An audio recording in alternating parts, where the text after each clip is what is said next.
Hey, welcome to part two, day two. So, hope you went to the discussion board on part one, talked a little bit about, hey, something that you overcame and something that you managed to get yourself out of, right? No harm, no embarrassment in failure. We all do it. It's how you respond to the failure that really kind of establishes you. And again, we're going to talk throughout this short couple weeks about management and how do you manage, how do you lead, the difference between leadership and management. And we'll talk about our industry along the way as well, and talk about how our industry has changed, and maybe it helps you look at maybe some areas that you think you might want to be in. So one thing I'll tell you is starting tomorrow, I will put up a something every day that talks about here's what we need to do today. So realize it's probably confusing just putting the videos up with the discussion board mentions. So we'll go from there on that. But today we're going to talk about just some different management aspects of electronic media. And as we go ahead, I want to talk about how when I got out of college and when I graduated, uh, newspapers were king. Newspapers were um, really one of the leading forces in electronic media. Obviously, television and radio were very strong as well, but newspaper was just coming off some of its golden times, and we'll look later in the semester about some of the iconic moments in different media. But when you think about it, newspaper broke a lot of stories. Newspaper was the first place people looked. Um, I remember getting a newspaper every day. There used to be an evening paper as well. I actually still get the newspaper. I just get it now just to see what's put in there about Texas Tech as part of my job. But for the most part, newspapers are becoming a little bit about that, like that dinosaur there, right? Where they're not becoming extinct, so to speak, just having to reinvent themselves quite a bit. Uh, it started with Craigslist, and generally, I would ask you, hey, where do you think newspapers were hit the hardest as far as revenue? And it started with basically the classified advertising. Craigslist took about $5 billion. This isn't including New York Times, USA Today, or the Wall Street Journal, but between 2000 and 2007, Craigslist took a huge bite out of the revenues of newspapers as far as where people were buying and selling their goods. When I used to hire somebody, I'd put an ad in the newspaper, and it would cost a certain amount of money, number of dollars per line. It was pretty expensive, but generally I got a lot of return on that. I can't even imagine now putting an ad in a newspaper to hire somebody. It's just a different world that we're living in. Newspapers have lost more than 50% in advertising revenue since 2006. And between 2000 and 2015, print newspaper advertising fell from 60 billion to 20 billion. This is across the country. Again, not counting those three what are considered big national papers: USA Today, Wall Street Journal, New York Times. So newspapers have had to find a way to make that up.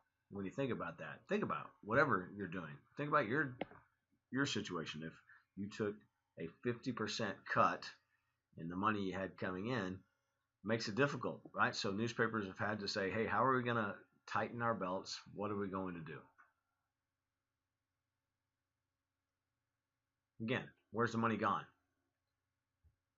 Mobile ad market is basically duopolistic right now. Facebook and Google earn half of all the revenue. So you see there's a certain amount of money that's out there, and who is drinking at that trough. And really, when you look at it, in the mobile ad market, Facebook, Google are really controlling that. So that's where the money's going. In 2000, circulation accounted for 26% of the New York Times revenue. By 2014, circulation share had grown to 54%. Today, 60% and growing. So basically, what they're saying is, look, people aren't advertising as much here, so we have to find a way to make more dollars. So basically, the people subscribing are accounting for that, and a lot of that is happening through their apps now and their online subs. You know, sometimes I'll try to read a story on the Washington Post website, and I'll get a, hey, you get 3 free stories a month or something like that. If you want to pay, here's where you click and pay. So newspapers are trying to find a way. They're trying to, they're basically trying to reinvent themselves and decide how they're going to keep up with the market. We need to remember this in electronic media. This is a question. There'll be 2 questions on your first test about this, and asked in different ways. We are a dual product market. We have content that we want people to sell or buy. We have an audience. So there's dual products. The content, people are willing to pay for your content, whatever that is, a television show, a movie, a website that they want to subscribe to, whatever that would be. There's content. And then you have an audience. You have X number of people listening, watching, reading, and you can sell that. So you have 2 things to sell. It's a dual product market. Content for sale to consumers, and then selling that audience to potential advertisers. I used to have a magazine that was kind of a higher end magazine. Didn't have a lot of subscribers, but the subscribers were very, very wealthy, the kind of people that car dealers, insurance agents, financial planners, jewelers would like to address. And so I sold those people my audience. Look, I've got an audience to sell. What's interesting now is that when you look at like things that have been happening recently, Facebook and other social media sites, we have become a little bit of the product as well. Like our information, things about us, our habits, and all that have become for sale also. But it's kind of changing our market, dual product market. It all started with ESPN. ESPN really found a way to monetize this in the 1980s when they started. And when you think back on ESPN, again, it's been around for all of your lives, but I do remember when it started, and they really, they early on they really struggled with content. They would have softball on, they would have billiards on. They still do have billiards on to some extent. When I say softball, I don't mean like the Women's College World Series. I mean like fat guy Friday night softball. It wasn't real. It wasn't like this like legitimate softball. It was almost like rec league softball. So, but ESPN found a niche, and they eventually formed an agreement with the NCAA about basketball, and they really were doing well with basketball. And Budweiser paid attention, and they got on board with ESPN. Meanwhile, ESPN had enough programming. They started seeing how people would really pay for this, and they really monetized that in the cable industry, still do. And so they had 2 products that they could sell. Now, when you look at this, what do you pay for cable? And this is actually probably what is several years old, 2014. But at the time, ESPN cost $6.04 on average for subscribers. So basically, if Suddenlink wanted ESPN and they have 100,000 subscribers, they have to pay that much per month to ESPN. 100,000 times $6.04. That's, I'm not great at math, but it's 600,000 and change every month to ESPN from just one place. Now, Suddenlink's going to turn around and probably charge you as the consumer $7 or whatever. They're going to make a little money off of it. And there you go. The median cost, which is the one right in the middle, 14 cents per channel. Everything basically about $45. And then that's why you pay a lot for cable, because they're paying a lot to the programmer. Now, so when you think about go back to that when ESPN starts losing subscribers, and we'll look at that in a couple of days, it's real dollars when you think about the number of subscribers. When you read something, hey, ESPN has lost 1 million subscribers. Well, you can do the math. That's $6 million a month, 12 months in a year, $72 million a year. Now, and it's even more than that. So it hits them. It hits them hard, hits them in the pocketbook. Management defined. Management is a process by which individuals work with and through other people to accomplish organizational objectives. So you as a manager have to look at all those things. The business is changing. People are not subscribing as much. People like you are cutting the cord. They're not watching cable. They're finding other ways. Management is a process where you work with other people and you say, okay, what is our objective? How do we make up those things? It's a great test question. Electronic media obviously still occupies a very important place in American society. People go to media, whether it be online, on television, radio, whatever, for entertainment and information. It helps define and influence culture and what social reality is. And obviously, it's an important component of the economic system. It's making a lot of money. There's a lot of money being passed around. There's a lot of people being paid. It's big business. Electronic media is big business. Audiences have a lot to choose from. So you've got to be able to understand what people want and give it to them, or take it away from them. You start realizing, okay, this is no longer. There used to be a big part of the big four cable network, the big four television networks, where reality shows were a big deal. People stopped watching them as much. You got to know when to pull the plug.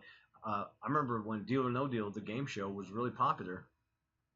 It got so popular, NBC started putting it on basically every night of the week. Well, just like anything else, it lost its popularity quickly, and somebody has to be able to quickly be able to pull the plug and understand when that is. You've got to meet the needs of the marketplace. You've got to be able to provide information, entertainment. You've got to make a profit. We're all in this for making money. Even I told you I ran a public broadcasting station, which is a nonprofit entity, but still you want to make a profit. And then you have to have some sort of audience for advertisers to access if you want to be successful. There are many challenges. Technology is changing. We saw the picture of the popes. You have to decide what technology you're really going to invest in. Obviously, electronic media are very highly regulated. There's always social issues that are going on, things that you cover, things that you don't cover, and people's tastes are changing and what people like and what people don't like, and you've got to understand those things, and you've got to be able to pick up on that, and you have got to be able to adjust accordingly. You have to know if you are running a Twitter account for somebody, what the taste is of your audience. Are people going to go for things you do? Do people have a sense of humor? Do people like what you're doing?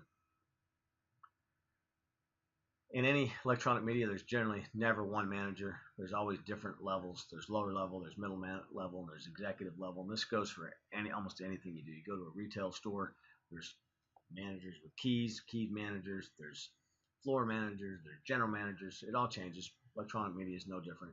Lower level managers, they supervise others, they monitor the individual performance. Mid-level managers plan and allocate resources, and they manage the performance of the group, the entire group. And then the executive managers monitor the entire organization and identify what's going on, the different factors that are going to impact the organization. We're going to talk a lot about skills, functions, and roles. And we'll finish up today, and then we'll go into this more tomorrow. There's skills, which are basically basic competencies needed by managers. There's functions, which is basically what you do. You come into work and what you do every day. And then the roles. You serve different roles as a manager. And later today, I'm driving to Amarillo, Texas, and I am speaking on behalf of Texas Tech Athletics. So the skill that I have, presumably, is that I can speak publicly. The function is, hey, Robert, as part of your job, you need to do this. And as a role, I'm serving as a liaison between Texas Tech and the community to which I'm speaking. So there's skills, there's functions, and there's roles, and you need to know the difference. And we'll talk about these all throughout the semester. The skills are pretty broad, the broad areas. You're either a technical guy. A lot of you people are very technical. I'm not a really technical guy. There are human skills, which is being able to deal with people and deal with issues conceptual skills, which is being able to think about the big picture and how your role is in that. Financial skills. Can you manage your books? Can you manage your money? Can you say I have $100,000, so I can't spend $105,000? Do you Are you able to look at the financials of your business and understand how you're doing? And then marketing skills. Are you good at marketing? Do you understand the concept of marketing? Do you understand the concept of where sales fits in marketing? And these are just several of the broad areas of skills that you need. So let's go over the skills again, and we'll try to wrap up for today. Technical skills. You've got to understand shooting, editing, all those things. You got to understand how the changes in our world are affecting the business that we're in. You don't want to be in the video tape business right now. When you look at certain apps, what is hot, what is not hot. You've got to have the skills able to keep up with what's happening in our world. Management skills. Seen the movie Office Space. I'm good at people. Some people are good with people. Some people aren't good with people. You have strong interpersonal skills and are adept at leading and motivating people. You've got, as a manager, you've got to be able to come in and check your hat at the door, whatever problems you have at home, whatever problems you're having in your life, check them at the door, come in and manage your people. And understanding people have issues, people are going to fail. We talked about failure yesterday. People are going to disappoint you. How do you lead them? How do you motivate them? Conceptual or problem-solving skills. You understand what is happening, what's happening here internally, what's happening in our outside world, and how do you make decisions based on those. And I'm dealing with a lot of that right now as we take the summer months to plan for the next year and looking at the bigger picture and saying, what do I want my business, what do I want our area to look like? How do we want to do this? So if you let's say you have a business that's subscription based, an online subscription based business, and you're making a little money selling the advertising to it, but you're not making as much money and you're losing some subscribers. Do you look at it and say, okay, what would be right or wrong or good or bad about making our product free, making subscriptions free, and getting more subscribers, and they've been able to get more from your advertisers? You have to look at all those. There might be a problem on the other side of that. You might be saying, okay, more people are accessing it, it's taking up more bandwidth, and we're not getting any more advertising dollars off of it. You have to be able to conceptualize, look at it, and look at all sides of the problem. Financial skills, we talked about those. Manage your budgets. You got to meet your revenue projections. You have to deal with budgetary issues. So I manage 5 budgets here. We're at the end of the fiscal year, and a lot of people still have money in the budget, which is good and bad because they start thinking, oh, I got to spend this money because if I don't, I won't get it in my budget next year. I'm in charge of ticket sales for Texas Tech, and so we have revenue projections, and the tickets that we sell affect our entire operation, and so I have to deal with those things on a day-to-day basis. And the marketing skills, knowing how to position yourself, your company, how do you effectively know what we need to do? How do we create awareness about our business? What do we do? How do we do that? So there you have it. Let's go back. Marketing skills, financial skills, conceptual problem-solving skills, people skills, and the last one, technical skills. Technical, management, as far as being a good human person and dealing with people. Conceptual skills, financial skills, and marketing skills. Those are your skills. So we talk about it. Going back again. Technical, human, conceptual, financial skills, marketing skills all go into the makeup of being a manager. Let's do the functions, and then let's finish, and let's be done with day 2 altogether. How about that? Some recent studies have concluded that managers are involved in all these things: planning, organizing, motivating, controlling, facilitating, communicating, negotiating. Planning involves establishing organizational objectives and providing others with the resources needed to accomplish their task. So basically, you sit down and you say, here's what our goals are for the year. Here's what we're going to do. People buy in, they understand it's part of the plan. Hey, we talked about this, part of our strategic plan, and you go from there. When you're planning, there needs to be 3 criteria that apply to these objectives. They need to be written down. People can access them on their computer, on a shared drive, or whatever. They need to be quantified, and they need to have a deadline. So we're going to reach this goal. We're going to sell $1.5 million in advertising. So it's written down, it's quantified, and we're going to do that by July 31st. There you go. That's how you plan. Organizing, saying who's going to do what. Hey, Hannah, you're doing this. John, you're doing this. That's part of what you're doing. Stay in your lane. Do your stuff. Motivating. How do you get the highest level of performance out of your employees? People want to be recognized for what they've done well. People want to be recognized for their contributions. People want to be able to grow and advance.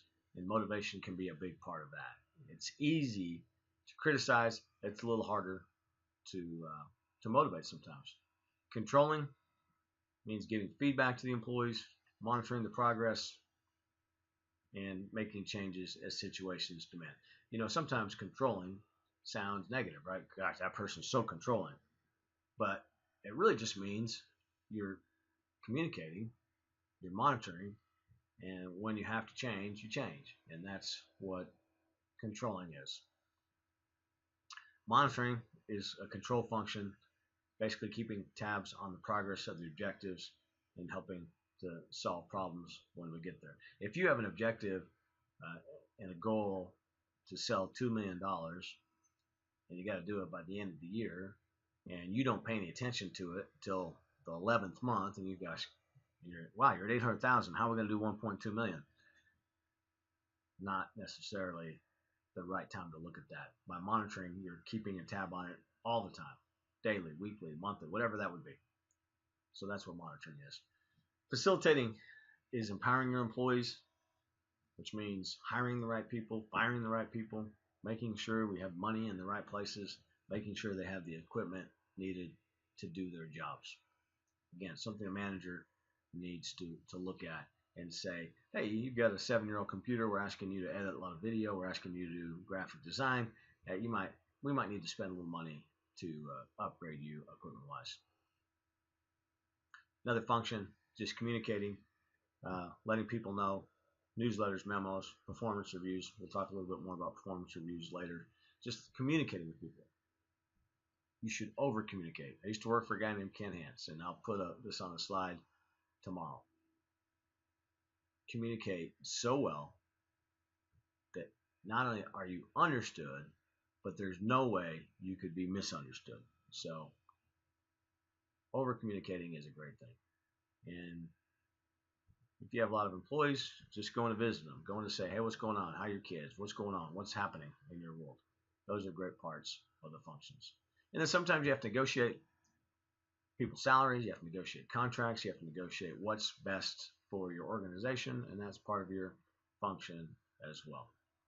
So those are the part of the function. So again, remember the skills, which are the different things that you have. We're all good at something, and I'm going to ask you to put on the discussion board. What are you really good at? When you look at the skills, where would you be really strong? And you're not going to be generally strong in all the areas. You're going to be strong in some, and you're not going to be as strong in others. And there's nothing wrong with that. And the best part is to know what you're good at and know how you can make up for that, how you can utilize yourself in those areas where you're good. And you go, yeah, I'm not as good here, so I need to make up for that by hiring good people, right? I'm not really a great looking at financials. I can do that, but understanding it and the budget process, I'm not great at that. So I know I need people that are really good at that. I can do the others. I'm not really, and I would say I'm not great technically. I know how to edit video, but I can't edit video greatly. I can just edit it. So it's good to have people to fill those roles and know what the functions are, what their skills are. And so I'll ask you to do that. Put on the discussion board. Talk a little bit about your skills. What are you really good at? What areas do you think you really excel?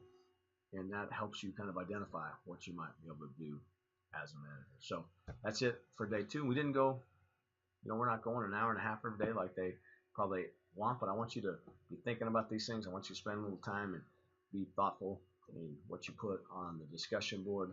And then we'll come back again tomorrow. We'll finish up. We'll look at some different management roles.